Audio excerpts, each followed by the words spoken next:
जो एक्टिंग सीखना है अगर किसी ने तो वो किसी एक्टिंग इंस्टीट्यूशन में जाए कि फिल्म बननी चाहिए। जी। हर तरह की फिल्म बननी चाहिए। आप ना देखें अगर आपने नहीं देखनी। तो सर मुझे ये बताएं कि थोड़ा सा पीछे चलते हैं 2005-6 के अंदर, जब आपने इंडिया का रुख किया और ये गुलजार साहब के साथ काम करने का मौका मिला। जी जी। वहीद मुराद साहब के बारे में आपके तासरात क्या हैं? यार मेरे तासरात ये हैं कि ये मेरे रोंगटे खड़े हो गए। सर मुझे एक बात बताएं कि अब जो है आपने प्रोडक्शन भी कर ली है, आपने एक्टिंग भी कर ली है, आपने इसके साथ साथ फॉरेन टूर्स भी कर ली, फॉरेन इंटरनेशनल लोगों के साथ भी काम कर लिया है। तो अब नेक्स्ट क्या स्टेप है, फ्यूचर प्लान्स क्या हैं?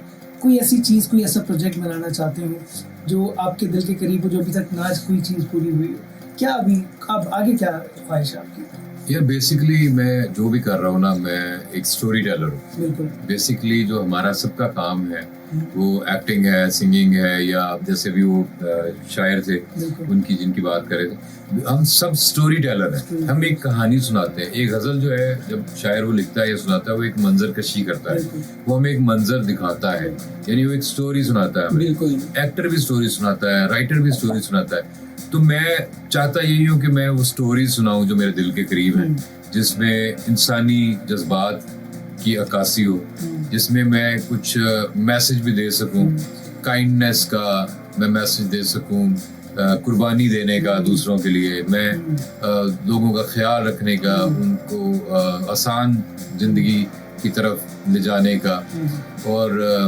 इस तरह का मैसेज भी मैं समझता हूँ कि ये जो काम है हमारा, जब तक उसमें कोई मैसेज नहीं है तो उसका कोई फायदा नहीं है। जैसे हम देखते हैं टिकटॉक है, उसमें आप मजे की बात ये कि शायद सबको ही पता है कि चाइना की ऐप है और ये दुनिया की सबसे ज्यादा यूज होने वाली ऐप है।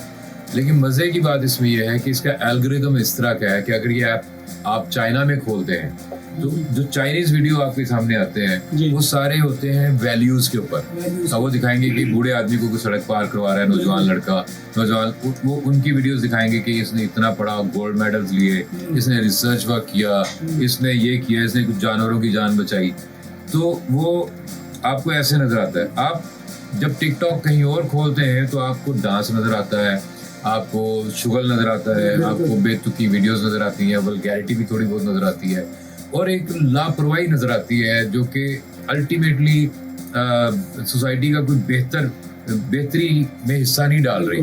मतलब एक लड़की या एक लड़का ऐसे खड़ा हुआ है और वो बस स्टैंड पे बस खड़ी हुई है और उसमें सारे मुसाफिर बैठे हुए हैं और वो लड़की उसके आगे खड़े होकर डांस कर रही, वो सारे लोग भी उसको देख रहे हैं और वो टिकटॉक बना रही है। एक लड़का डांस कर रहा है या इधर से उधर जा रहा है सिर्फ चलता हुआ। तो इस बात का क्या सोसाइटी को फायदा है या किसी चीज को क्या फायदा? आप क्या प्रूव क्या करना चाह रहे हैं? क्या आप इधर से उधर चले गए हर वीडियो में? इससे क्या हो रहा है? ये इससे बेहतर तो आप सीधे चलते जाते तो शायद आप कहीं काम की जगह पे पहुंच जाते। सर मेरा एक सवाल जो है ना वो मेरे ज़हन में बड़ी देर से आ रहा था, मैं चाह रहा हूँ आपसे करूँ। सर पाकिस्तान में फिल्म बन जाती है, ठीक है, और फिल्म बनने के बाद जो है ना वो बैन हो जाती है। पाकिस्तान का कंटेंट सेंसर बोर्ड क्यों नहीं है कि पहले कंटेंट जो है वो अप्रूव किया जाए, उसके बाद से फिल्म बनाई है? अच्छा, फिल्म मेकिंग का जो प्रोसेस है ना उसमें ऐसे नहीं होता, ये ड्रामाज में होता है। ड्रामाज में ये होता है कि आप पहले स्क्रिप्ट अप्रूव करवाते हैं, चैनल का एक कंटेंट का पैनल बना होता है, वो देखता है, वो थोड़ा सा उसको गाइड करता है कि आप थोड़ा ऐसे कर लें, थोड़ा सा चेंज कर लें, और फिर इसको इस तरह से आप बना लें। ठीक है। ये जो फिल्म मेकिंग है ना, फिल्म जो है वो एक आजाद मीडियम है, वो इंडिपेंडेंट मीडियम है, वो उसमें इस तरह नहीं हो सकता कि आप पहले अप्रूव करवाएं। ठीक है। आपके पास एक सेंसरशिप होती है बेसिक सी। जैसे अगर आप टीवी का ड्रामा बनाते हैं, तो जब मैं टीवी के ड्रामे प्रोड्यूस कर रहा था तो पीटीवी से हमें एक सेंसर का सर्टिफिकेट आता है, उसमें लिखा होता है कि आप तलाक का लफ्ज यूज नहीं करेंगे। पीटीवी पे आप नहीं सुनेंगे तलाक का लफ्ज, क्योंकि पीटीवी के सेंसर में ये बात आती है। आप जो सीनियर्स हैं, सोसाइटी में सीनियर है, उल्मा है, सीनियर टीचर है, इवन सीनियर एक्टर है या सीनियर, हम तारक अजीज साहब का मजाक नहीं उड़ा सकते, ये लिखा हुआ होता है। ठीक है, आप सीनियर्स का मजाक नहीं उड़ा सकते, आप ब्लड नहीं दिखा सकते। ठीक है। आप बेडरूम में लड़का और लड़की एक ही बेड पे बैठे हुए नहीं दिखा सकते, ये पीटीवी का सेंसर है। इसलिए आप देखते हैं कि उनकी जो प्रोडक्शंस हैं वो आप फैमिली के साथ बैठ के अमूमन देख सकते हैं, कोई इशू नहीं है। फिल्म ऐसे नहीं होती। फिल्म जो है वो फिल्म की सर्टिफिकेशन होती है। फिल्म जब आप बना लेते हैं, सेंसर बोर्ड वो फिल्म देखता है और फिर वो उस लिहाज से उसको एज ग्रुप के लिए अप्रूव करता है कि ये जो है ये 18 साल से ऊपर वाले जो लोग हैं वो देखेंगे। ये A सर्टिफिकेट है, ये B सर्टिफिकेट है, या ये C सर्टिफिकेट है, वो उस हिसाब से फिर एज ग्रुप को अलाउ करता है कि आप देख लें। जैसे मैं इंडिया में था तो क्रिश फिल्म लगी हुई थी, तो क्रिश जो थी वो क्रिश और ओमकारा जो लगी हुई थी, दोनों साथ साथ लगी हुई थी सिनेप्लेक्स में। तो वो बच्चे अगर ओमकारा की टिकट लेने जाते थे तो वो उनको नहीं देते थे। अच्छा। वो कहते थे आप क्रिश देखने जाके फलां स्क्रीन क्रिश लगी हुई है, आप सिर्फ उसकी टिकट ले सकते हैं, आप ओमकारा की नहीं ले सकते, उसमें स्ट्रॉन्ग लैंग्वेज है, उसमें गालियां हैं, उसमें इस तरह का डांस है, कोई सीन है, जिस वजह से आप ओमकारा नहीं देख सकते। तो फिल्म की सर्टिफिकेशन होती है। दूसरा ये कि जो आपने कहा ना कि फिल्म जो बैन हुई है, फिल्म बैन सेंसर ने नहीं की, ठीक है, सेंसर बोर्ड ने फिल्म कोई बैन नहीं की, ठीक है। वो किसी सोसाइटी के सेगमेंट ने जाके अदालत में एक दरखास्त दे दी है या कह दिया है कि जी ये नामुनासिब है, ये ट्रांसजेंडर्स पे बनी हुई है या ये फलां मौजू पे बनी हुई है, तो वो उन लोगों ने बैन करवाई है। ठीक है। हालांकि होना ये चाहिए कि अगर आपका, मैं ये चाहता हूँ जाती तौर पे कि फिल्म बननी चाहिए, हर तरह की फिल्म बननी चाहिए, आप ना देखें अगर आपने नहीं देखी। अगर हम इस फिल्म की बात कर लेते हैं, इस फिल्म में जो मौजू है ट्रांसजेंडर, क्या ये हमारे बहुत से सेक्रेड इंस्टीट्यूशंस में ऐसे नहीं हो रहा? ऐसा ही है, बहुत सारी जगहों पे ऐसे होता है। वो आपके हर गली में, हर दूसरे तीसरे घर में, हर जगह पे ये इशू मौजूद है। अब उसमें फिल्म बन गई है और आप को लगता है कि नहीं बननी चाहिए थी, तो आप ना देखें। कोई आपको मजबूर नहीं कर रहा कि आप गाड़ी में बैठे, घर से निकले या रिक्शा पकड़े, सिनेमा पहुंचे, टिकट ले और 2.5 घंटे बैठ के फिल्म देखें। किसने आपको कहा आप ना देखें? पूरी दुनिया में ऐसे होता है कि हर मौजू पे फिल्म बनती है, जिसने देखनी है वो देख ले, जिसने नहीं देखनी ना देखे। इसमें क्या इतना इशू है? सर मौला जट फिल्म बन गई है पाकिस्तान में और उसकी बहुत ज्यादा पेजर आई माशाल्लाह, जो है ना सुनने में आ रही है, देखने में आ रही है, और वाम बहुत जज्बाती है और माशाल्लाह जो है ना देखने जा रही है। आप मौला जट के बारे में आपके क्या तासुरात? यार मैंने क्योंकि वो फिल्म देखी नहीं तो उसमें मुझे कमेंट असूली तौर पे नहीं करना चाहिए, लेकिन जो उसकी कमर्शियल सक्सेस है जी, वो एक बहुत अच्छा साइन है। मैं भी कमर्शियल सक्सेस के हवाले से मैं फिल्म के कंटेंट पे बात नहीं करूंगा जी। उसमें मेरी रिजर्वेशन ये है कि मैं समझता हूँ कि मौला जट जो फिल्म थी वो हमारा जिस तरह गॉडफादर है हॉलीवुड में, तो अगर कोई गॉडफादर को रीमेक करेगा तो मुझे वो जितनी भी अच्छी बनी हो ना, मेरे दिल से बात आएगी कि ना करते तो अच्छा था। ठीक है, तो इसी तरह से जो मौला जट है उसके बारे में मेरी ये रिजर्वेशन जरूर है कि ना करते तो अच्छा था, लेकिन जिन लोगों ने देखी है वो उसके बारे में बहुत अच्छी बातें कर रहे हैं और फिल्म ने बहुत ज्यादा पैसा कमाया। खासतौर पर मैं इंग्लैंड में था तो इंग्लैंड में ये बहुत रश ले रही थी और मैं देखना चाह भी रहा था लेकिन मैं नहीं देख पाया। तो मेरे साथ जो लोग थे वो जाना चाह रहे थे, लेकिन कुछ टाइमिंग इस तरह की बनी कि मैंने वो नहीं देखी। लेकिन वो बहुत सक्सेस उसने ली है और मेरे लिए बड़ी खुशी की बात है। पाकिस्तानी फिल्म है, पाकिस्तानी स्टोरी है, पाकिस्तानी बैकड्रॉप है, लेकिन पाकिस्तानी फिल्म है इस तरह से कि वो पाकिस्तानी लोग आपको नजर आ रहे हैं, बाकी उसकी सारी टेक्निकल टीम बाहर की है, इसलिए हम बहुत ज्यादा ये नहीं कह सकते कि पाकिस्तानी फिल्म है। हमने देखा कि उसकी मेकिंग के अंदर कि बहुत से जो स्टंट मैन्स हैं और जो डुप्लीकेट इस्तेमाल किए गए हैं वो फॉरेन से बुलाए गए थे, वो एथलीट्स जो है वो बुलाए गए। तो पाकिस्तान के अंदर के जो एक्टर्स हैं वो खुद नहीं परफॉर्म कर सकते कि स्टंट नहीं, एक्टर्स तो बेसिकली कर भी नहीं सकते क्योंकि ये एक स्पेशलाइज्ड जॉब होती है, जंप करना, रोल करना या फायरिंग या बाइक के स्टंट्स। मैंने असल में स्टंट्स किए हैं क्योंकि मैं मार्शल आर्ट सीखा हुआ था। आपने जिक्र किया तो मैं रॉजर में, अगर आप देखें एक एपिसोड में, मैं एक ट्रक है जो कि नाके से भागता है और मैं उसके पीछे भागता हूँ और मैं उसके ऊपर चढ़ता हूँ चलते हुए ट्रक के, और मैं उसकी साइड वाली जो वॉल होती है उसके साथ जाता हूँ ड्राइवर के कैबिन में। ठीक है, तो चलते ट्रक में, और वो उसका मीटर भी खराब था। मैंने उसको कहा यार 20-25 से ऊपर ना जाए, तो वो 40-50 पे चला गया। अच्छा। और बहुत ही मेरे लिए डिफिकल्ट हो गया क्योंकि वो बहुत जंपी था और आसपास ट्रैफिक थी, गाड़ियां चल रही थी। तो सारे एक्टर इस तरह नहीं कर सकते। एक सीन में एक एक्टर को मैंने कहा यार यहाँ से जंप करना है, तो वो कहता मैं तो नहीं करूंगा, हालांकि उसको बहुत ऊंचा जंप नहीं था। तो वो मंगवाने पड़ते हैं, उनकी एक्सपर्टीज होती है। तो स्टंटमैन जो होते हैं, मैं भी अगर अपनी बात भी करूं, अगर हम बाइक यूज कर रहे हैं या गाड़ी यूज कर रहे हैं या कोई और इस तरह का बड़ा एक्सट्रीम एक्शन है, तो मैं भी वो नहीं करूंगा। मैं भी चाहूंगा कि जो उसका एक्सपर्ट है वो करे। दूसरी एक वजह ये भी होती है, मिसाल के तौर पे मैं अगर बाहर की बात करूं, तो जो फिल्म बन रही है, आप सोचें 100 करोड़ की 200 करोड़ की 300 करोड़ की फिल्म बन रही है बाहर, जी सर। तो आप सोचिए कि उस एक्टर के ऊपर, और वो 3 फिल्में कर रहा है, यानी वो खाली उस एक एक्टर के ऊपर, शाहरुख के ऊपर या सलमान के ऊपर इस वक्त 600 700 800 करोड़ रुपया लगा हुआ है। बिल्कुल। अब वो एक छोटा सा सीन करते हुए साइकिल से गिर जाए और कलाई की हड्डी फ्रैक्चर करवा ले, तो वो 700-800 करोड़ जो है वो सारा डिले में चला जाएगा। इसलिए वो बेहतर होता है कि वो फिर कोशिश ये करते हैं कि हम बॉडी डबल ले लें, हम स्टंट मैन ले लें, इसलिए उनको हायर करना मजबूरी है। जो बॉडी डबल होता है ना, हम उसको बॉडी डबल कहते हैं जी वो बिल्कुल आप जैसा एक आदमी लिया जाता है, जिसकी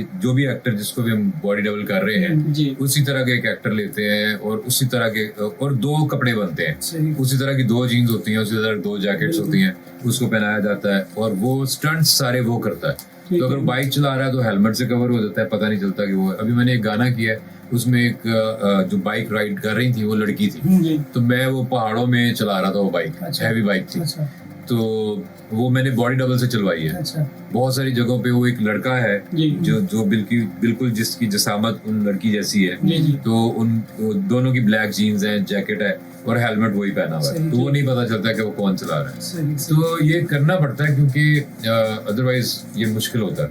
ये देखें जैकी चैन है सिर्फ जो अपने स्टंट्स खुद करता और है। जी हम लाइव आ रहे हैं तो तमाम देखने वाले स्विच हो जाएं। सर मुझे ये बताइएगा कि पहली मोहब्बत कब और कहाँ हुई थी आपको? यार ये इसने ऑन एयर करके ये सवाल पूछ लिया, बड़ा चालाक है तू।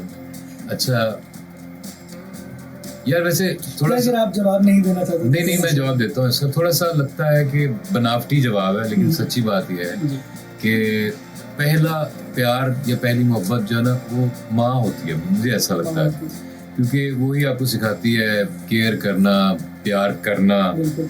ठीक है, वो प्यार के जितने भी जज्बे और जितने भी मानी है वो माँ से ही जुड़ते हैं और आपको माँ से ही मिलते हैं। लेकिन सर अभी हम माँ वाली मोहब्बत तो की उसके बात बाद मैं उसी तरफ आ रहा हाँ जी, हाँ जी। हूँ। वो एक हमारी टीचर थी, अच्छा हाँ वो मैं था मेरे ख्याल 4th में या 5th में, तो जो हमारी क्लास की इंचार्ज थी, मुझे लगता था कि मुझे उनसे प्यार है। अच्छा तो ज़ाहिर है इतना छोटा बच्चा होता है उसको क्या क्या है पता सर? होता है। 10 साल होगा, अगर मैं 5th में था तो 10 साल का 10 था, साल 9-10 साल का था। तो मुझे वो बहुत ही अच्छी लगती थी, बहुत वो नफीस थी, और हालांकि बहुत मारती थी, अच्छा और वो लाइक भी थी बहुत। तो मुझे बड़ा ज़बरदस्त लगता था, मतलब उनका उठना बैठना चलना बात करना। तो वो एक स्ट्रांग वुमन का एक फेस था वो कोई बड़ी शर्मीली या इस तरह की नहीं थी। मैं चाहता भी यही हूँ कि ख़वातीन जो हैं वो इंडिपेंडेंट और स्ट्रांग होनी चाहिए। सही मेरा मैसेज भी यही है कि ख़वातीन इंडिपेंडेंट और स्ट्रांग हों, उनको किसी के उस पे ना बैठी हो कि कोई उन पे तरस खा के या उनको कोई कुछ देगा तो उनको मिल जाएगा। सही। अदरवाइज हम देखते भी हैं कि घर के अंदर भी ख़वातीन का वो वाला हिस्सा इतना नहीं होता, डिवोर्स इतने रेट इतना ज़्यादा है पाकिस्तान में इस वक्त, और वो किसी भी वक्त बंदा जो है उसको फारिग कर देता है औरत को, इससे इसलिए कि वो स्ट्रांग और इंडिपेंडेंट नहीं होती। वो बेचारी उस पर रिलाई कर रही होती है, उस पर बैठी होती है, और उसका कोई हिस्सा नहीं होता उस घर को बनाने में। उसका रोल बिल्कुल एक किचन और गोल रोटी पकाओ और हांडी रोटी और बर्तन धो उस तक कर दिया गया है। तो मुझे वो बहुत इंडिपेंडेंट सा एक लगता था उनका, और मुझे स्ट्रांग लगती थी। स्ट्रांग लगती थी। हाँ तो सर मुझे ये बताएं कि थोड़ा सा पीछे चलते हैं 2005-6 के अंदर, जब आपने इंडिया का रुख किया और गुलजार साहब के साथ काम करने का मौका मिला, तो ये एक आर्टिस्ट की ड्रीम होती है और आपको वो ड्रीम जो है वो पूरी आप करने का मौका मिला, तो वो कैसा एटमॉस्फेयर था और इंडिया से कितना प्यार मिला आपको? यार मैं जब इंडिया गया था तो मेरे ज़हन में मैंने खुद को बताया कि मैं बिल्कुल न्यूट्रल ज़हन से जाऊंगा, बिल्कुल ब्लैंक स्लेट, बिल्कुल वाइप आउट करके हर चीज़ जो हमने प्रोपेगेंडा देखा है या पढ़ा है, नहीं सरहदें तोड़ के नहीं, मैं न्यूट्रल माइंड के साथ जाना चाहता था। मैं देखना चाहता था कि वो कैसे रिएक्ट करते हैं एज अ नेशन। और मैं गया हूँ बॉम्बे में, हैदराबाद, दक्कन में, और मेरे पास 6-7 जगह का वीज़ा था और आर्टिस्ट वीज़ा था, और बॉम्बे मैंने लैंड किया। मुझे खुशी हुई, बहुत अच्छे तरीके से वो पेश आए, और बहुत वो प्यार करने वाले लोग हैं। हर सोसाइटी में ना उस तरह के सेगमेंट्स होते हैं, जैसे कि इंडिया में भी हैं और उस तरह के पाकिस्तान में भी हैं, जी ठीक है, और अमेरिका में भी है, कनाडा में भी है, हर जगह है, ठीक है। तो वो वहाँ पे भी है, लेकिन हमारे यहाँ कुछ कुव्वतें ऐसी हैं जिनको फायदा है कि ये दोनों मुल्क लड़ते रहे, सही। तो उसी तरह का हमारा जहन बना हुआ है, उसी दिन से हम जाते हैं। लेकिन वहाँ जाके हमें एक सरप्राइज मिलता है, उनको नहीं इतना, एक तो उनको ये पता ही नहीं चलता कि हम पाकिस्तानी हैं, क्योंकि हम वही जुबान बोलते हैं, वही कपड़े पहनते हैं, वही खाने खा रहे हैं, बिल्कुल ठीक है। तो उनको पता ही नहीं चलता बिल्कुल कि अगर उनमें से भी कोई आ जाए यहाँ पे, तो हमें भी पता नहीं चलेगा, हमें लगेगा शायद ये कराची से है या हैदराबाद से है, कहाँ से है, या पंजाब जो इंडियन पंजाब है वो सारे पंजाबी बोलते हैं, तो वो पता नहीं चलता वहाँ जाके। बिल्कुल। तो दूसरा ये कि एक्टर या आर्टिस्ट की इज्जत वहाँ पे बहुत ही ज्यादा है, बहुत ज्यादा। इसलिए कि जो उनका जो मजहब है ना, वो उनको सिंगर गा के सुनाता है, जो उनका मजहब है। जैसे अगर हम सिख इज्म की बात करें, जो सिख मजहब है उसमें कीर्तन होता है, वो मजहबी म्यूजिक है, वो भी सिंगर गा के सुनाते हैं, वो मजहब की जो किताब है, ग्रंथ साहब। इसी तरह से वहाँ पे रामायण या वो उनकी जो भगवत गीता है, उसके जो किस्से हैं वो एक्टर करके दिखाते हैं, ठीक है। कोई रावण बनता है, कोई क्या बनता है, तो इसी उस सोसाइटी में एक्टर की इज्जत बहुत ज्यादा है, सिंगर की इज्जत बहुत ज्यादा है। तो मैंने ये देखा कि वो रिस्पेक्ट इतनी आपको मिलती है कि वो दुनिया में कहीं नहीं मिलती आपको। और वो अगर वो वाहिद इंडस्ट्री है इंडिया की जो साल में 1200 फिल्में रिलीज करती है, साल में 1200 फिल्में बनती नहीं है, बनती से कहीं ज्यादा है जी। 1200 फिल्में रिलीज होती हैं, जिसमें से कुछ 600-700 फिल्में जो हैं वो मेन स्ट्रीम बॉम्बे की फिल्में हैं, जो कि हम भी देखते हैं, हिंदी फिल्में, और बाकी कुछ 600-700 फिल्में जो हैं वो साउथ इंडियन फिल्में हैं, जो कि बहुत बड़ी मार्केट है। सर एक सवाल भी ऐड करते रहूँगा, आपके मद्दाज जो हैं वो आ रहे हैं। अली बेग जो हैं वो कह रहे हैं बहुत अच्छा शो जा रहा है। इसके साथ साथ उमर इनायत हैं नॉटिंगम से, उनका कहना है कि सर की आवाज़ बहुत अच्छी है। सर ये बताइएगा कि इंटरनेशनली अगर हम एक्टिंग सीखना चाहते हैं तो कैसे सीखें, और अगर हमें ज़बान का डायलेक्ट आता है तो उसको कैसे बेहतर किया जा सकता है? ये जो एक्टिंग सीखना है अगर किसी ने, तो वो किसी एक्टिंग इंस्टीट्यूशन में जाए, सबसे बेहतर ये है, बजाय इंटरनेशनल। हाँ, इंटरनेशनली उनको जैसे कि न्यूयॉर्क फिल्म एकेडमी है, अगर आप वहाँ पे हैं, अमेरिका में हैं, तो न्यूयॉर्क फिल्म एकेडमी के कैंपस है पूरे अमेरिका में है, अगर कोई अमेरिका में सुन रहा है। इसी तरह से न्यूयॉर्क फिल्म एकेडमी के कैंपस जो हैं वो ऑस्ट्रेलिया, कनाडा में भी हैं, तो वहाँ से भी कर सकते हैं। अगर कोई इंग्लैंड में है तो वहाँ पे तो वो जो royal academy of performing arts है, वहाँ पे आप जा सकते हैं। और मजे की बात ये कि वहाँ पे एक्टिंग सीखने के लिए अगर आप जाएंगे और आपको सिंगिंग नहीं आती, तो आप एडमिशन नहीं ले सकते। ठीक है। हाँ, पहले आपको सुर में होना पड़ेगा, फिर आप एक्टर बन सकते हैं। Acting is all about sir, सुर, पिच और सुर का। हाँ, सब बड़ा उसकी एक रीजन ये भी है कि उनका जो थिएटर है, जो उनका एक खास थिएटर है, मेरे दिन में सब उसका नाम नहीं आ रहा, वो गा के ही होता है। अच्छा। वो उसमें गाया ही जाता है। ओपरा जिसको कहते हैं। ओपरा जो उनका जो सबसे टॉप पे जो माना जाता है वो ओपरा है, तो वो गा के होता है, तो इसलिए उसमें सिंगर होना तो पहली शर्त है। तो वहाँ से सीखें। और ऑनलाइन कोर्सेज बहुत हैं, जो न्यूयॉर्क है, न्यूयॉर्क फिल्म एकेडमी, उसका भी ऑनलाइन क्लासेस होती हैं। पहले नहीं होती थी, कोविड में शुरू हुई है, तो 3 महीने की भी है उनकी और साल की भी है, और वहाँ से वो सीख सकते हैं। प्रॉपर सीखना बड़ा जरूरी है। थैंक यू जी उमर शाह साहब, आप अपने सवाल जो है करें। सर मेरा जो सवाल है वो ये कि पाकिस्तान में एक एक्टर हो गुजरे हैं जिनके मदा आज भी जो है ना वो उनको बहुत याद करते हैं, वहीद मुराद साहब। जी। वहीद मुराद साहब के बारे में आपके तासरात क्या हैं? यार मेरे तासरात ये हैं कि ये मेरे रोंगटे खड़े हो गए। मैं जब गुजरावाला से आया तो मेरे मार्शल आर्ट के टीचर थे। वैसे तो फरद अब्बास साहब मेरे उस्ताद हैं, उसके बाद आमिर खान साहब थे जो गुजरावाला का जो ट्रेनिंग सेंटर से वो चला रहे थे। तो मुझे यही पता था कि आमिर साहब जो हैं गुलबर्ग में मार्शल आर्ट्स की ट्रेनिंग करवाते हैं, जो कोई क्लब है। तो मैं क्योंकि एक छोटी जगह से आया था तो मेरे ख्याल में ये आसान था कि मैं ढूंढ लूंगा, मुझे लगता था मैं ढूंढ लूंगा। तो मैं जब यहाँ पहुंचा तो पता चला गुलबर्ग तो बहुत बड़ा है। तो मैं रोजाना निकलता था, और वो जून जुलाई के दिन थे, मैं रोजाना गुलबर्ग में जो पार्क्स हैं उनमें ढूंढता था कि कहीं वो अगर कोई कराता हो मुझे नजर आ जाए, शायद आमिर साहब से मेरी मुलाकात हो जाए। मेरे पास उनका नंबर भी नहीं था। तो करते करते ये हुआ कि दोपहर में मैं बहुत ही सख्त गर्मी में प्यास भी मुझे बहुत लगी हुई थी। तो मैं एक कब्रिस्तान के पास था, तो मैं उस कब्रिस्तान में बहुत गहरी छाँव थी, दरख्त थे, तो मैं उसमें जाके बैठ गया एक दरख्त की छाँव में। तो मैंने थोड़ी देर के बाद जब ऐसे सर उठाया तो सामने जो कतबा था उस पे लिखा हुआ था वहीद मुराद, चॉकलेटी हीरो वहीद मुराद। तो मुझे एकदम ना मुझे यकीन नहीं आया। तो मैंने कहा कि ये नाम बहुत ही फेमिलियर है, तो ये क्या जगह है, ये कौन है, वहीद मुराद सब तो नहीं हो सकते।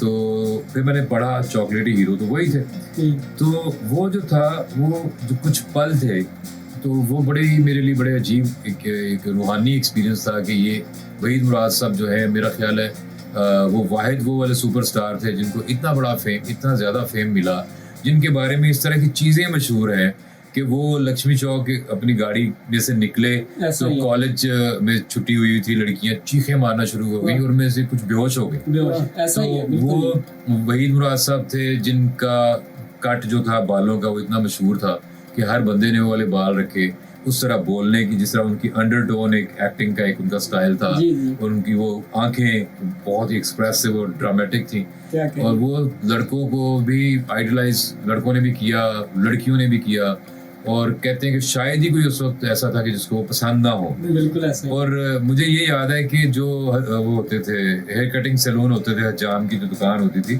उसमें मुख्तलिफ कट्स के वो लिखे होते थे कि आपने इस तरह की कटिंग करवानी है, इस तरह की। तो हीरो कट के आगे वहीद मुराद साहब की फोटो लगी होती थी। बिल्कुल ऐसे। तो ये जो था ना, ये एक लार्जर देन लाइफ एक बंदा जो वहां तक पहुंचा, तो वो वहीद मुराद साहब थे। तो मेरी नजर में पूरी जिंदगी घूम गई, और उसके बाद जो उनका एक्सीडेंट हुआ और जिस तरह से वो उनका चेहरा खराब हुआ और किस तरह से वो नफ्सियाती उसमें एक ट्रांस में चले गए, अपसेट हो गए, स्ट्रेस में, एंजाइटी का शिकार हो गए, और कोई उनको फिल्म में कास्ट करने के लिए तैयार नहीं था। फिर उन्होंने वो टाइम भी देखा, तो मेरे सामने पूरी जिंदगी जो है ना घूम गई कि मैं जो करने आया हूँ, मैं अगर वो कर भी लूंगा तो क्या होगा, एक सवाल था। तो क्योंकि जिसने ये कर भी लिया वो मेरे सामने था, एक गुमनाम कब्र थी, एक मसरूफ शाहरा के कॉर्नर पे, बिल्कुल दीवार के साथ जो बिल्कुल एक साइड पे कोने में एक गुमनाम सी जगह पे एक वो है। तो लेकिन इसमें ये है कि अल्लाह ताला ने हमें कोशिश करने के लिए कहा है। अल्लाह ताला ने हमें, हमारे लिए मैं एक बात कहना चाहूँगा कि एज मुस्लिम हमारे लिए गुनाह है मायूस होना। ये कितनी खूबसूरत बात है, हमारे लिए गुनाह है, हमारे हमें ऑर्डर नहीं है कि हम मायूस हों। तो हमने ये करना है कि हमने अपनी कोशिश करते रहना है। तो वहीद मुराद साहब तो खैर मतलब बहुत ही बड़े लेवल के आदमी, बहुत ही अच्छी बातें करनी है। और अब जो है अगला सेगमेंट जो है हमारी जो शेर व शायरी वाला, जिसमें आप सब जो है शेर व शायरी की फरमाइश करते हैं, तो सर से भी सुनेंगे। आप कुछ जो है समातों की नजर करना चाहिए। ये शायरी जो है, शायरी तो बड़ा ही फाइन आर्ट है, बड़ा ही। फरज साहब की दो लाइनें चार मुझे याद आ रही जी। उन्होंने लिखा है कि आग हो तो जलने में देर कितनी लगती है। वाह, क्या कहने। आग हो तो जलने में देर कितनी लगती है, बर्फ के पिघलने में देर कितनी लगती है। सोच की जमीनों में रास्ते जुदा हों तो, सोच की जमीनों में रास्ते जुदा हों तो दूर जा निकलने में देर कितनी लगती है। दूर जा निकलने। वाह सर, वाह, क्या बात है। मैं सर से एक सवाल और करना चाहूँगा कि गुलजार साहब का हमने जिक्र किया तो उसका हम जवाब प्रॉपर नहीं ले सके सर से। सर वो कैसा एक्सपीरियंस रहा गुलजार साहब के साथ काम करने का, और वो जो लम्हात, वो जो घड़ियाँ हैं, वो आज भी आपको याद आती होंगी? यार गुलजार साहब वो आदमी हैं जो कि इस इरा में, इस सदी के वो बहुत बड़े आदमी जी।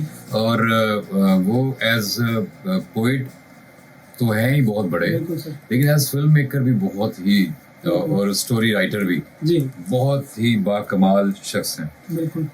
मुझे मौका मिला उनके साथ काम करने का जब वो इश्किया, डेढ़ इश्किया जो थी फिल्म थी, उसकी एक कवाली रिकॉर्ड होनी थी, और वो कर रहे थे शेर अली मेहर अली साहब की आवाज में रिकॉर्ड कर रहे थे। तो मेरे पास एक कॉल आई और मुझे उन्होंने कहा, किसी ने कहा कि एक स्टूडियो और एक ये सारी चीजें जो है ये कवाली प्रोड्यूस कर दें आप हमें पाकिस्तान में, तो आप क्या चार्ज करेंगे। तो मैंने, क्योंकि मैं म्यूजिक प्रोड्यूस करता हूँ, मैंने तकरीबन 8 साल ही काम किया, तो मैंने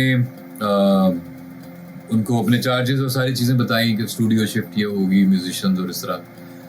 तो फिर मैंने पूछा कौन करना चाह रहा है, प्रोजेक्ट किसका? तो पता चला कि वो विशाल भारद्वाज, अच्छा, रेखा भारद्वाज आएंगी और उनके असिस्टेंट है, रिकॉर्डिस्ट हैं, वो मेरे बड़े अच्छे दोस्त बन गए बाद में, वो होंगे साथ, और साथ गुलजार साहब होंगे। तो मैंने कहा गुलजार साहब जो गुलजार साहब हैं, तो उन्होंने कहा कि हाँ वही। मैंने कहा इजाज़त फिल्म वाले? तो उन्होंने कहा हाँ। तो मैंने कहा यार मैं कोई पैसे नहीं लूँगा, हाँ, क्या तो कहने, मैंने क्या कोई कहने। पैसे नहीं मैं आपसे लूँगा, मैं ये प्रोड्यूस करूँगा आपके लिए, और मेरे लिए बड़ी खुशकिस्मती की बात। क्या कहने लगा। तो वो फिर गुलजार साहब को मैंने रिसीव किया एक जगह से, अपनी गाड़ी में बिठाया, और मिकाल जो है मिकाल हसन जो जिनका बैंड है, जी। मिकाल हसन बैंड, जिनमें जावेद बशीर पहले गाते थे, अभी कोई और गा रहा है, तो उनका स्टूडियो है वारिस रोड पे मजांग में। जी। तो क्योंकि मुझे चाहिए था कव्वाली रिकॉर्ड करनी थी, तो मुझे बहुत बड़ा हॉल चाहिए था। उनकी रिक्वायरमेंट ये थी कि पूरी टीम जो है कव्वाली की वो एक ही दफ़ा में बैठेगी और गाएगी, हम 1 by 1 नहीं लेंगे, तो हम लाइव कव्वाली रिकॉर्ड करेंगे। तो वो हॉल जो था, जो प्रॉपर बना हुआ हॉल था, वो इतना बड़ा, वो उनके पास ही था। तो मैं वहाँ गया, क्योंकि प्रॉपर ना पैराबोलास चाहिए होते हैं, तबले का अलग होता है, उसका अलग होता है, जो क्लैप कर रहे थे उनका अलग होता है। तो हाँ, वो मैंने मिकाल का स्टूडियो बुक किया, और जब गुलजार साहब आए, मैं उनको लेके जब गया, तो गुलजार साहब ने वो जो सारी दुकानों के बोर्ड्स हैं वो पढ़े, और मुझे पता चला कि इनको उर्दू पढ़नी आती है, और गुलजार साहब उर्दू में लिखते हैं। तो क्योंकि उनकी जो इब्तदाई तालीम है दीना में, जेलम के पास जो एक उस कस्बा था, तो वहाँ पे उनका गांव था, और वहाँ पे उन्होंने इब्तदाई तालीम वहाँ हासिल की है अपनी प्राइमरी की, और इसलिए उनको उर्दू लिखनी आती है और पढ़नी भी आती है। तो उन्होंने पढ़ा, वो बट कढ़ाई और वो जो सारे बोर्ड हैं लग चुंगी के, उन्होंने पढ़े, और इतने वो हम्बल आदमी है, और इतने वो खुद में एक मगन आदमी है कि आप सोच नहीं सकते कि बंदा 2 टाइम ऑस्कर विनर है, और इतने बड़े गाने से, और ऑस्कर वो लेने नहीं गए, क्योंकि ऑस्कर का ड्रेस कोड होता है ब्लैक, तो गुलजार साहब व्हाइट पहनते हैं हमेशा, कुर्ता पजामा, तो वो ऑस्कर नहीं लेने गए, ऑस्कर उनके घर आया, तो वो बड़े लेवल, बहुत बड़े लेवल के वो आदमी है सबसे। देखिए, मैं शाद साहब के साथ बहुत बैठा हूँ, अगर आप पुरानी रिकॉर्डिंग देखें ना जाविया की, तो उसमें शो में भी मैं बैठा हूँ, बहुत सारी उसमें, और जिसमें मैं ऑन कैमरा नहीं बैठा, मैं ऑफ कैमरा बैठा हूँ। तो अशफाक साहब एक बात कहते होते थे, मैंने उनसे सुनी है, मुझे पता नहीं कि एक्चुअली ये किसकी है। वो मुझे कहते थे कि वो कहते होते थे, मुझे नहीं बाकियों को भी कहते थे, कि बड़ा आदमी पता कौन होता है? बड़ा आदमी वो नहीं होता जिसके पास आप जाए, आप यार ये कमाल आदमी है, और आपको अपना छोटा लगना चाहिए। बड़ा आदमी होता है कि आप उसके पास जाएं तो आपको अपना आप भी बड़ा लगे, वो आपको हाथ पकड़ के वो बताए कि यार तुम भी बड़े आदमी हो, ठीक है, या वो आपको बड़ी चीजें सिखा दे, उन्हीं की बात, आप छोटे ना लगे उसके सामने, आपको वहां जाके ये ना लगे। तो ये जो गुलजार साहब थे, ये आपके साथ इतना, मतलब इतने वो ऐसे थे कि गुलजार साहब वो थे ही नहीं यार, ये वही आदमी जिसने देखिए उसने कमर्शियल गाना भी लिखा है, तो छैया से बड़ा गाना कोई नहीं हुआ, वो भी उन्होंने लिखा हुआ है। तो अगर आर्ट उसके अंदर काम किया है, आर्ट मूवीज का उनके इजाजत, लेकिन, मासूम, इतनी फिल्में उन्होंने लिखी और बनाई हैं और प्रोड्यूस की, और गाने, आने वाला पल जाने वाला है, तेरे बिना जिंदगी से कुछ शिकवा तो नहीं, इतने बड़े बड़े गाने उन्होंने लिखे हैं, जो कि पोइट्री के पॉइंट ऑफ व्यू से भी बड़े हैं, और ख्याल भी बड़ा है, ये कम होता है। आप पोइट्री तो आप करें, पोइट्री थोड़ी देर के बाद ना टेक्निकल हो जाती है, आप काफी रदीफ मिलाने लग जाते हैं, ठीक है। हमेशा बड़े ख्याल के साथ आना, ये ढूंढा करेंगे तुम्हें साहिलों पर हम, रेत पे पैरों की मोहरें ना छोड़ना, मतलब इस तरह की लाइनें लिखना, और वो हर दफा नई बात कहना, ये वो एक ही आदमी है। सर, इसका मतलब ये है कि आर्ट की कोई जो है हदूद नहीं है, सरहदें नहीं है, तो आर्ट को फिर आर्ट समझा क्यों नहीं जाता दोनों ममालिक के दरमियान? यार आर्ट की कोई बॉर्डर्स नहीं होते, लेकिन आर्टिस्ट के होते हैं। अच्छा, याद रखिए, ये जो इस तरह कहना है कि कोई इसका नहीं होता और हम, ऐसा नहीं होता। आपकी जिनसे एक हिस्ट्री है, एक खास तरह की लड़ाई झगड़े की, तो आप बिल्कुल न्यूट्रल नहीं हो सकते। ऐसा नहीं हो सकता कि आप उनकी सारी फिल्में यहाँ लग रही हों। मैं चाहता हूँ कि अच्छा, कुछ अर्से पहले टिसॉट एक ब्रांड है घड़ियों का, जो कि शाहरुख उसके ब्रांड एम्बेसडर है इस रीजन में। तो शाहरुख का एक बिल बोर्ड लगा हुआ था लिबर्टी चौक में, उसको देख के मुझे खुशी होती थी, क्योंकि उसके साथ नुमान इजाज का भी लगा हुआ था। अच्छा, ठीक है, नुमान भाई का भी लगा हुआ था। अब बात यह है कि ऐसा नहीं हो सकता कि वो हमें इतना इन्फ्लुएंस करें कि हर जगह वो हों, हमारे सिनेमाज में, हमारे थिएटर्स में उनके ड्रामे चल रहे हों, टीवी पे हमारे थिएटर सिनेमाज में उनके फिल्में चल रही हों, और हमारे आर्टिस्ट जो हैं उधर बैन हों। ऐसा तो नहीं हो सकता। ये बात ठीक है ना? तो ये हो सकता है, जैसे मैंने कहा ना, आर्ट की बाउंड्री नहीं है, आर्टिस्ट की है।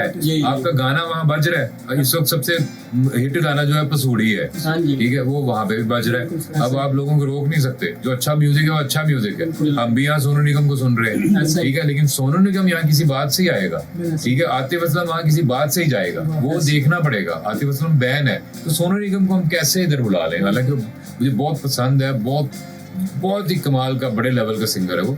तो ये थोड़ा सा ना एक रिस्पेक्ट का भी देखना पड़ता है, एक ऑनर और डिग्निटी का भी देखना पड़ता है, कि वो भी आपको ख्याल रखनी पड़ती है। और वो मैं जब कहीं भी गया हूँ ना, मैं इंडिया भी गया हूँ, तो मैंने एज आबिद अपनी रिस्पेक्ट जो है वो मैंने कैरी नहीं की। मैंने एक पाकिस्तानी के तौर पे बिहेव किया। मैंने ये देखा है कि यार मैं अगर यहाँ पे जो भी कर रहा हूँ, मैं अगर इधर कोई किसी बुरा सलूक करता हूँ, कोई बुरी बात करता हूँ, तो वो कहेंगे पाकिस्तानी ऐसे होते हैं, ऐसा ही है, क्योंकि उन्होंने पूरा पाकिस्तान नहीं देखा, वो मुझे देख रहे हैं। ऐसा ही तो वो ये इस तरह नहीं होता कि आबिद इस तरह का था, वो उनको ये लगेगा पाकिस्तानी ऐसे ही होते हैं।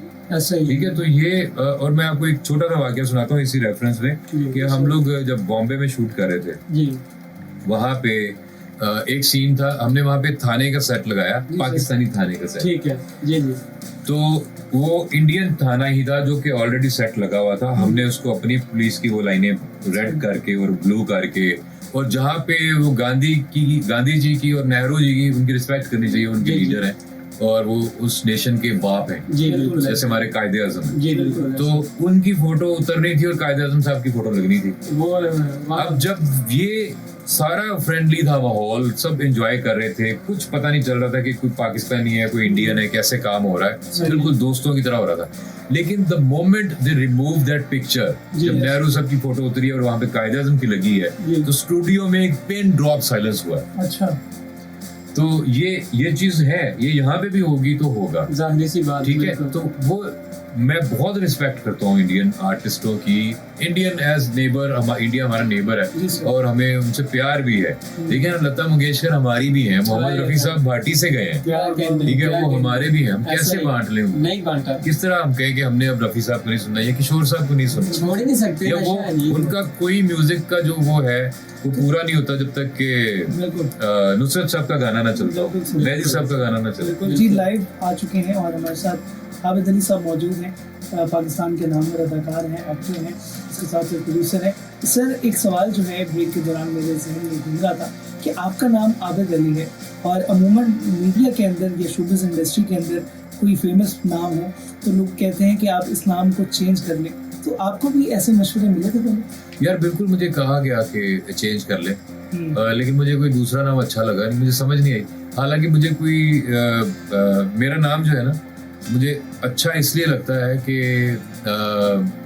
ये नाम मेरी बहन ने रखा, मेरा नाम, और दूसरा ये कि इसके कोई वो एक थोड़ा सा मजहबी पहलू भी है, तो इसलिए मुझे अच्छा लगता है। और नाम चेंज करना और ना करने के बारे में मैं सोचता ही रहा, और मैंने फैसला ये किया कि यही ठीक है, अगर कुछ होना होगा इसी से हो जाएगा, नहीं होना होगा तो नहीं होगा। सर, फैमिली के साथ जब हॉलीडे होता है तो आम एक आबिद अली साहब का जो एक आम दिन होता है वो कैसे होता है? एक नॉर्मल डे जब कुछ नहीं कर रहे होते, कोई प्रोजेक्ट नहीं होता, कोई शूट नहीं हो रहे होते, घर में होता, तो घर में कैसा नॉर्मल डे होता है? यार बड़ा मजे का होता है, बड़ा अच्छा होता है, क्योंकि मेरे बेटे हैं तो अली और मूसा, और मेरी शादी बड़ी अर्ली एज में हुई, मैं 23-24 का था। की बात हुई, दोनों बहुत ही टैलेंटेड हैं और दोनों ही एक जो है प्रोडक्शन में फिल्म एंड टीवी में मास्टर्स कर रहे हैं, अली आबिद, और उनके कुछ प्रोजेक्ट्स हैं वो इंटरनेशनल लेवल पे जो है स्क्रीन हुए, और अभी रिसेंटली उनके काम को बहुत सराहा गया। और आप मूसा जो है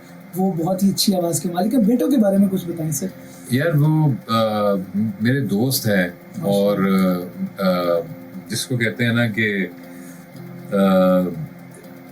इरफान खोसर साहब है ना, जी सर। उन्होंने उनसे सरमद के बारे में पूछा कि उनका बेटा जो सरमद है जी, तो जी। उनका कैसा आपको लगता है, उनका मुझे उससे इश्क है। वाह। तो मुझे ना थोड़ा सा लगा कि यार ये थोड़ी ओवर बात कर गए। जी जी तो मतलब प्यार होता है सारा कुछ, इश्क बच्चों से क्या इश्क, मुझे समझ नहीं आई। बच्चों से बच्चों वाला प्यार होता है, लेकिन वो दोनों माशाल्लाह से इतने खूबसूरत इंसान बने हैं, माशाल्लाह। और जितने वो हम्बल हैं, जितने वो टैलेंटेड हैं, जितना उनका एक मैनरिज्म है अदब लिहाज का, तमीज़ का, बड़ों से कैसे बात करनी है, छोटों से कैसे करनी है, तो जितनी उन्होंने तवज्जो रखी है अच्छी चीज़ें सीखने में, वो मुझे ऐसा लगता है कि वो मेरे से तो बहुत ही अच्छे इंसान बने हैं वाह। अभी तक।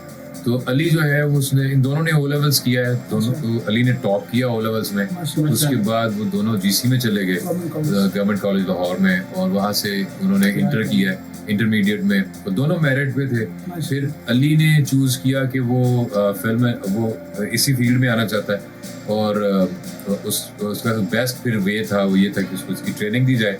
तो एनसीए में उसका वो मेरिट पे टॉप कर रहा था, नंबर 1 पे था माशाल्लाह। माशाल्लाह से। तो उसको एनसीए में चला गया, फिल्म एंड टीवी में उसका 3rd ईयर चल रहा है, लास्ट सेमेस्टर अभी थोड़ी देर से शुरू हो जाएगा। तो अभी वो पाकिस्तान को रिप्रेजेंट कर रहा था, इंटरनेशनल फिल्म फेस्टिवल होता है उज़्बेकिस्तान में, जी तो वहाँ पे वो पाकिस्तान को उसने रिप्रेजेंट किया है, वो लीड कर रहा था जो टीम पाकिस्तान से गई थी, और उसने वहाँ जाके एक शॉर्ट फिल्म बनाई है जो वहाँ पे स्क्रीन हुई है। जी। मूसा जो है वो अच्छा, दोनों को क्योंकि म्यूज़िक से भी दिलचस्पी थी, तो दोनों ने अलहमरा के जो म्यूज़िक स्कूल है वहाँ से उन्होंने म्यूज़िक सीखा है, गिटार सीखी है, और वो कोलैबोरेशन में बहुत बड़े आर्टिस्टों के साथ काम करते हैं। बग्गे के साथ काम करता है मूसा, और मूसा का अपना एक सिंगल रिलीज हुआ है जो कि स्पॉटिफाई पे 35,000 क्रॉस कर गया, माशाल्लाह। और अभी उसका दूसरा गाना रेडी है, वो रिलीज होने वाला है। सर इसमें एक चीज़ मैं ऐड करना चाहूँगा कि अब जैसे आप पूरी जर्नी के बारे में बता रहे हैं अपने दोनों बच्चों की, आपने उन्हें रोका नहीं कि आप करो, लेकिन आपने उनको ट्रेनिंग दी। अब जो हमारे यहाँ पे पाकिस्तान में सवाल भी था कि मोनोपली कि कुछ ऐसे बड़े नामवर एक्टर हैं, उनके काम से हमें कोई बिल्कुल नहीं है, वो इख्तलाफ नहीं है, बहुत बड़े बड़े नाम हैं, लेकिन जब उनके बच्चे आते हैं तो वो इन सब चीज़ों से गुजर के नहीं आते। तो ये जिस तरह आप ट्रेन कर रहे हैं, मैंने खुद भी प्रोडक्शन आपके देखे, आपके अपने बच्चों को खुद लगाया होता साथ एक एक चीज़ की ट्रेनिंग, तो ये चीज़ जो है आप मना नहीं कर सकते किसी को करने से, लेकिन आप प्रॉपर एक चैनल के थ्रू लाए। हाँ, इसमें बड़ा इम्पोर्टेंट और अच्छा आपने सवाल पूछा है। अब देखें, मैं उनको अपने साथ भी ट्रेन कर सकता था, लेकिन वो ये वाली बात हो जाती है कि जिस चीज़ को मैं सही समझता हूँ वो भी सही समझते, जिस चीज़ को मैं गलत समझता हूँ वो भी गलत समझते। हालांकि ऐसा नहीं होता। एक चीज़ मैंने 2 दफ़ा की, वो मुझे गलत लगी, तीसरी दफ़ा करता शायद ठीक लगती, लेकिन मैंने तीसरी दफ़ा की नहीं। लेकिन अब मेरा बच्चा जो मेरे से सीख रहा है, या जो मेरा स्टूडेंट है कोई, जो उस्तादी शिगिर्दी में एक नुकसान ये होता है जब आप किसी इंडिविजुअल से सीखते हैं, खास तौर पे अगर हम म्यूजिक की बात करें, क्योंकि वो आसानी से समझ आ जाती है बात, जी। तो उसमें ये होता है कि उस्ताद जिसको सिंगर नहीं ना मानता, शागिर्द भी उसको सिंगर नहीं मानता। ऐसे ही। अगर वो कहता है ना यार फलां आदमी तो बेसुरा गाता रहा सारी जिंदगी, स्टूडेंट भी यही कहता है कि फलां आदमी बेसुरा गाता रहा सारी वो जिंदगी, संगत तो का असर हो वो मक्खी पे मक्खी मारते हैं। वो अपना वो ये कह ही नहीं सकता कि नहीं उस्ताद जी मैंने उसको सुना है वो सुर में गाता था, वो नहीं कह सकता। बिल्कुल। अच्छा, जबकि इंस्टीट्यूशन में ये होता है कि वहाँ पे 8 सब्जेक्ट है, तो वो 8 अलग अलग लोग पढ़ा रहे हैं, ठीक है, तो वो बच्चा किसी एक जगह फिक्स नहीं होता। तो by the end of the 4 years वो एक अपना कलर निकालता है, वो उन सब कलर्स को मिक्स करके उन उस्तादों के साथ जिनके साथ वो ट्रेंड होता है, वो एक अपना कलर निकालने में कामयाब हो जाता है। इसीलिए मूसा म्यूजिक कर रहा था, तो मूसा पहले अलहमरा गया है, उसके बाद अभी वो इंशाल्लाह ताला एनसीए ज्वाइन करना चाह रहा है, वो म्यूजिकोलॉजी में मास्टर करना चाह रहा है, तो वो 4 साल की डिग्री है म्यूजिक में, वो वाली म्यूजिक प्रोडक्शन की वो डिग्री कर रहा है माशाल्लाह से। वो इंशाल्लाह ताला उसको ये इस साल उसने अप्लाई किया हुआ है, इंशाल्लाह ताला उसको मिल जाएगा एडमिशन।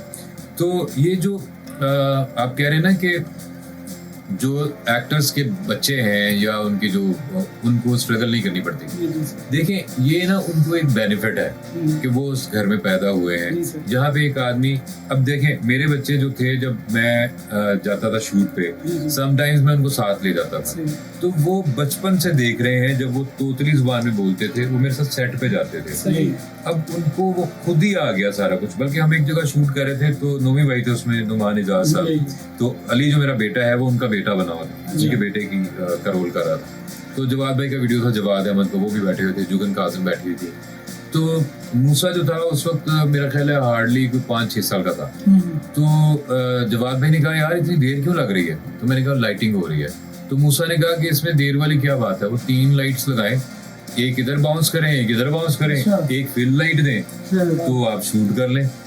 तो वो सब लोग ऐसे हैरान होकर उसको देख रहे थे, क्योंकि वो सारा वक्त मुझे देखता था ये बातें करते हुए। बिल्कुल बिल्कुल ऐसे ही। अब वो जब आएगा तो वो बहुत ही प्रिपेयर्ड माइंड से आएगा, और मैंने उनको कोई फोर्स नहीं किया। अगर वो कुछ और बनना चाहते तो मैं उनको उधर हेल्प करता। इवन प्री मेडिकल उन्होंने पढ़ा था और मेरिट हाँ, उसने वो मैं उसमें वो एमबीबीएस के मेरिट पे भी था अली जो है, लेकिन उसकी वहाँ पे दिलचस्पी नहीं थी। तो उसकी मदर, उनकी मदर ये चाहती थी कि वो एमबीबीएस करे, तो उसने कहा कि मैं आपके कहने पे कर लूंगा, लेकिन मैंने काम यही करना है। तो फिर मैंने कहा कि यार ये किसी और की सीट भी जाया करेगा, बिल्कुल ऐसे कोई ही। ऐसा आदमी एमबीबीएस करे जिसका दिल करता है कि वो यही काम करे, जो पैशनेट हो। ठीक है। हम हॉस्पिटल में जो डॉक्टर्स देखते हैं ना, जो बेजारी से बात करते हैं आपसे, वो वही है जो करना नहीं चाहते थे और उनको करना पड़ गया सोसाइटी के प्रेशर में, कि रिश्ता अच्छा मिल जाता है, पैसे अच्छे मिल जाते हैं, नौकरी अच्छी मिल जाती है, तो वो सोसाइटी के प्रेशर में आके डॉक्टर बन गया। वो करना नहीं चाहता था ये। इसी तरह से फिर मैंने सोचा यार ये इस तरह करके डॉक्टर बनेगा, ये बुरा डॉक्टर बनेगा, जी। तो इसको बुरा डॉक्टर बनने से बेहतर है ये अच्छा एक्टर बन जाए, अच्छा डायरेक्टर बन जाए। तो उसकी इसलिए जब तक हमने फैसला नहीं किया वो उसी डायरेक्शन में चलता रहा। उसने एफएससी की और वो एमबीबीएस के मेरिट पे था। ये मजे की बात यह है कि वहां पे हमने फैसला किया कि ये इस फील्ड में जाएगा। तो ये बहुत मुश्किल फैसला था। मेरे भाइयों ने मुझे कहा कि अभी तुम क्या कर रहे हो यार, वो उसको एमबीबीएस कराओ। मैंने कहा यार हम फिर वो रिवायती बातें कर रहे हैं। अगर हमने सारी जिंदगी गैर रिवायती बातें की हैं और हम समझ रहे हैं कि ये सोसाइटी के जो एक डॉगमास बने हुए हैं ये तोड़ने चाहिए किसी न किसी को, और हम खुद भी वही फैसला करें, तो फिर क्या फर्क रह गया है। जब आप अपनी मर्जी के किसी पैशन में होते हैं ना, आप प्रोफेशन में होते हैं, आप थकते नहीं हैं। थकते नहीं है अब और जैसे आपने पूछा कि खालिदिन में क्या करते हैं, क्योंकि मैं मेरा ऑफिस जोहर टाउन में ही है, तो मेरा घर भी जोहर टाउन है लाहौर में, 7 वाले ब्लॉक में मेरा ऑफिस था। तो मैं कोई 6-7 साल पहले ऑफिस मूव करके घर आ गया। तो अब घर का एक पोर्शन है जो हमारा वर्क स्टेशन है, वहाँ पे हमारा एडिटिंग का और सारा होता है, वहीं पे सारी मीटिंग्स और इस तरह की चीज़ें भी होती हैं।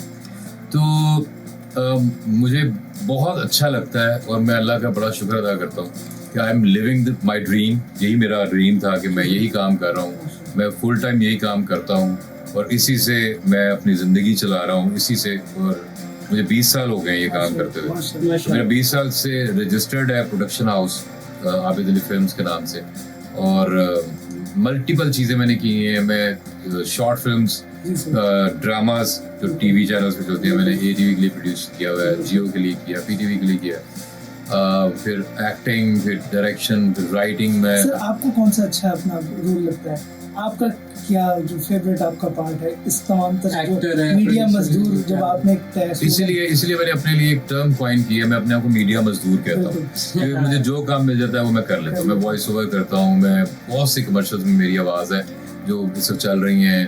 फिर मैंने 2 साल वर्चुअल यूनिवर्सिटी के जो लेक्चर्स हैं वो डब किए हैं। तो मतलब ये कि इसलिए मेरे उस पर लिखा हुआ है मीडिया मजदूर, और साथ में लिखा हुआ एक्टर, फिल्म मेकर, और लिखा हुआ वॉइस। तो मुझे सबसे ज़्यादा मज़ा किस चीज़ में आता है? मुझे एक्टिंग में सबसे ज़्यादा मज़ा आता है। लिखना जो है ना वो बहुत ही मुश्किल है। ये जो मैंने कई ड्रामे लिखे हैं जिसमें मेरा नाम नहीं है, क्योंकि वो कहते हैं मशहूर राइटर का नाम होता है तो चलेगा, आप अननोन राइटर हैं तो आप। दूसरा, शुरू में जब मैंने करियर शुरू किया तो मैंने कई इंडिविजुअल एपिसोड्स लिखी हैं, कई ड्रामों की, अपने ड्रामों की भी, वैसे भी, लेकिन मैं नाम नहीं देता था क्योंकि मैं सोचता था मैं एक्टर हूँ, मैं सिर्फ एक्टिंग करूंगा। फिर ये हुआ कि ये ट्रेंड चेंज हुआ, और इसमें सबसे ज्यादा बड़ा जो जिसने चेंज किया ना वो शाहरुख खान ने ये चेंज लेके आए हैं वो, कि उससे पहले एक्टर एक्टिंग करते थे, होस्ट होस्टिंग करते थे, सिंगर गाने गाते थे। तो शाहरुख खान वो इमेज बनाया है कि अब हम सारे एंटरटेनर हैं, क्योंकि शाहरुख खान होस्ट भी करता है, शाहरुख खान डांस भी करता है, शाहरुख खान सब कुछ करता है, प्रोडक्शन भी करता है, रेड चिली उसका प्रोडक्शन हाउस है, तो सारी चीजें करता है। अब हम सब एंटरटेनर हैं। अब देखिए ना कि जो आदमी फिल्में कर रहा है, कोई भी एक्टर है, एहसन खान है, कोई भी है, वही रमजान ट्रांसमिशन भी करता है, उसके बाद मुहर्रम भी वही कर रहा होता है। ठीक ऐसा ही है। है। उसके बाद वो होस्टिंग भी करता है। अब पहले होता था कि तारिक अजीज साहब होस्ट थे, ज़िया मोहिउद्दीन साहब होस्ट थे, उमर शरीफ साहब होस्ट थे, मोइन अख्तर साहब होस्ट थे। ऐसा ही वो एक्टिंग नहीं करते थे या इक्का दुक्का कभी एक्टिंग करते थे, बिल्कुल। खास तौर पे जो पक्के होस्ट थे। ऐसा ही दिलदार फैज भट्टी साहब होस्ट थे, तो वो एक्टिंग नहीं करते थे, मतलब की उन्होंने, लेकिन वो एज एन एक्टर मशहूर नहीं, उनकी वजह शोहरत ये नहीं है। जी जी तो वो एक ही शोबे तक महदूद रहते थे, स्पेशलाइजेशन का दौर था। अब वो नहीं है, अब ये कि जनरलाइज हो गया, हम सारे जो हैं एंटरटेनर हैं। बिल्कुल। एक टिकटॉकर मशहूर होता है, वो कमर्शियल भी कर रहा है, ऐसे वो ही। गाना भी गा रहा है, वो एक्टिंग भी कर रहा है, ठीक है। जी तो बिल्कुल इसी ऐसा तरह से ना अभी सब और ये एंटरटेनमेंट का ये जो टाइटल है, ये शाहरुख खान ने सबसे ज्यादा वेल प्रोनाउंस किया है बिल्कुल। जी अपने जो जिस उसका इन्फ्लुएंस बहुत ज्यादा है बिल्कुल। इंडस्ट्री को, जो उसने एक मतलब और एक तरह- हल्ले में चेंज किया ना। बिल्कुल ऐसा ही। आने वाले दिनों में आबिद अली साहब को कौन से बड़े प्रोजेक्ट में देख सकते हैं, कौन सी फिल्म में जो है देख सकते हैं?